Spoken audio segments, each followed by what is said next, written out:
You know, when I play a lot of these open world games, I can't help but imagine how much more enjoyable and immersive their worlds would be if they weren't held back by common missteps.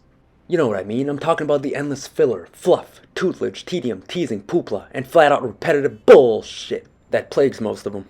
And the thing is, you've got problems on both sides of the spectrum. You've got open worlds that are empty, with nothing interesting to interact with. Then you've also got open worlds that are huge and jam packed with things to do, but those things happen to be boring as hell.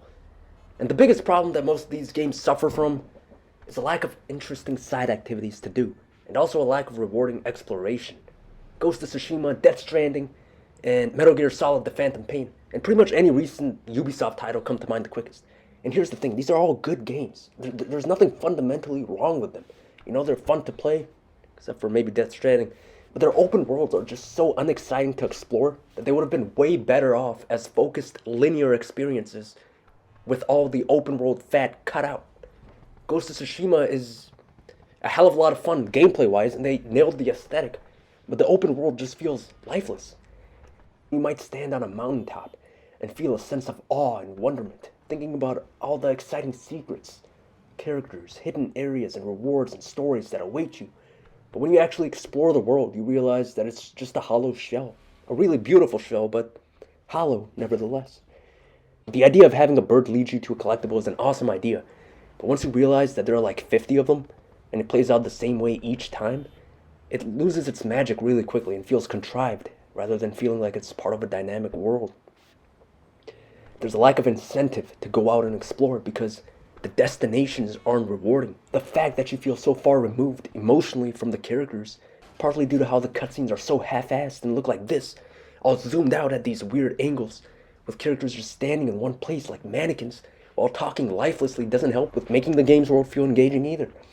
You gotta deal with these classic tacked on restrictions, like having to stay in the designated area marked by some invisible lines, otherwise it's game over, which completely pulls you out of the experience.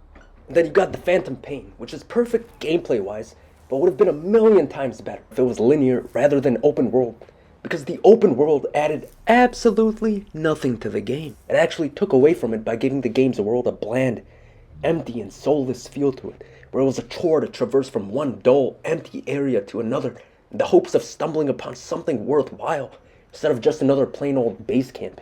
It's not exciting to ride your horse to get from point A to point B when that distance isn't filled with anything interesting to see or do. This game would have felt so much more alive if it had been linear, because that way, interesting things would be happening more often. The pacing would be on point, and all the padding would be cut out. It'd be a much more fine-tuned experience. And then you've got Ubisoft open world games that are notorious for being generic and packed with filler content. They focus on making their worlds as big and full of repetitive chores as possible, instead of cutting back on the size and focusing on filling it with content that's actually fun. The screen is just infested with different markers and waypoints, and none of it is worthwhile. And I've noticed for me, the reason that the side activities, whether they be missions or collectibles, in most open world games are so dreadful is because they're not story or character driven.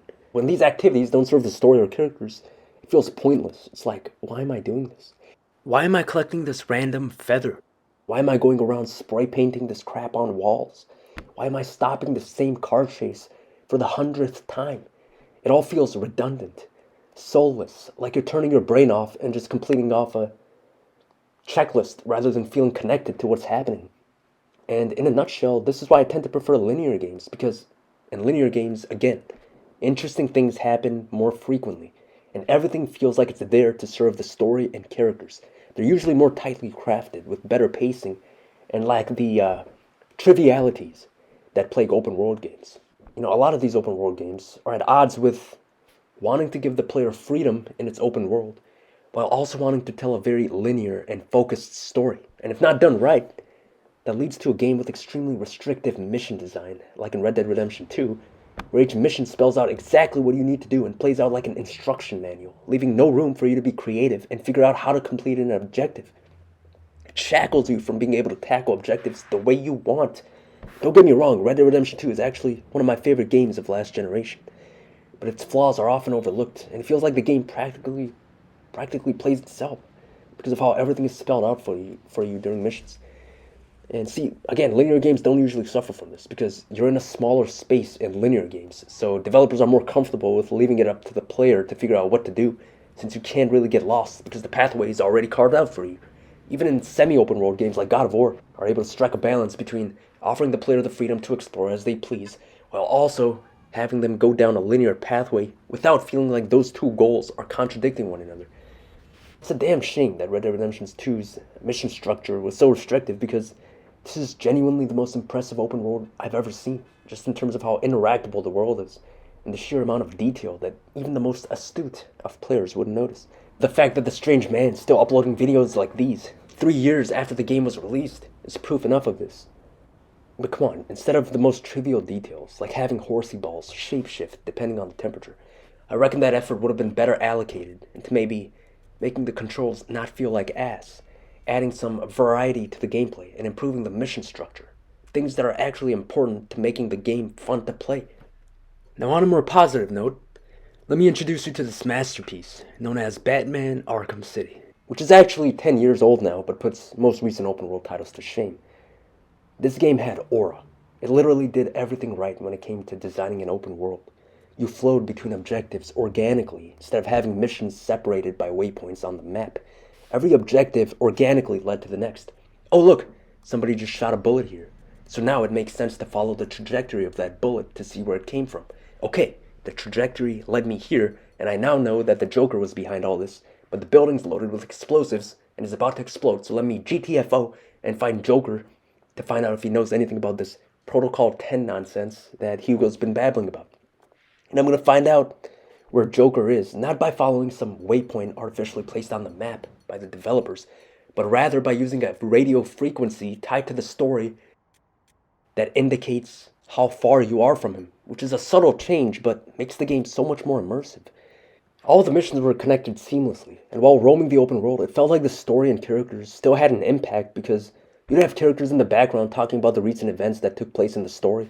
You'd have Joker taunting Batman in the background, Hugo going on about Protocol 10, and goons on the streets bantering about what was going on, currently based on what was happening in the story at that point. And this wouldn't have the same impact if the characters weren't as colorfully written and wonderfully acted as they were in this game. In a lot of other open world games, it feels like the story only has an impact while you're doing story missions, but everything sort of grinds to a halt when you're roaming around the open world between those missions, whereas Arkham City made you feel connected to the overall story, even while you were just exploring the city. And on top of this, the world was extremely dense and filled to the brim with interesting things to see at every corner, secrets, hidden character interactions, and Easter eggs that encouraged and rewarded exploration. Everything was story-driven, even the collectibles were story-driven. Any lesser game would have placed these collectibles on the map and have you collect them to earn some sort of trophy, which nobody gives a damn about, or maybe earn some sort of in-game reward and ended it there. But Rocksteady, the incredibly talented developers of this game, went the extra mile and also tied it to the story and made it make sense within the world of the game, that the Riddler placed these collectibles and puzzles to challenge Batman's intelligence, and he comments on your progress, which motivates you to find even more to see what it leads to. And they're also fun to find because they challenge you from a gameplay perspective as well, because it's not enough to just find a hidden Riddler collectible. You also need to solve a sort of puzzle to actually get to it by using your gadgets and abilities, some of which you may not have even unlocked yet. And as you solve more riddles, the stakes get higher and the Riddler invites you over to solve challenges where hostages die if you're unable to complete them. There was a sense of progress and evolution with these collectibles that most other games don't have. And then there's the side missions. My god, the side missions were genuinely exciting because the side stories were actually fleshed out with interesting characters and twists.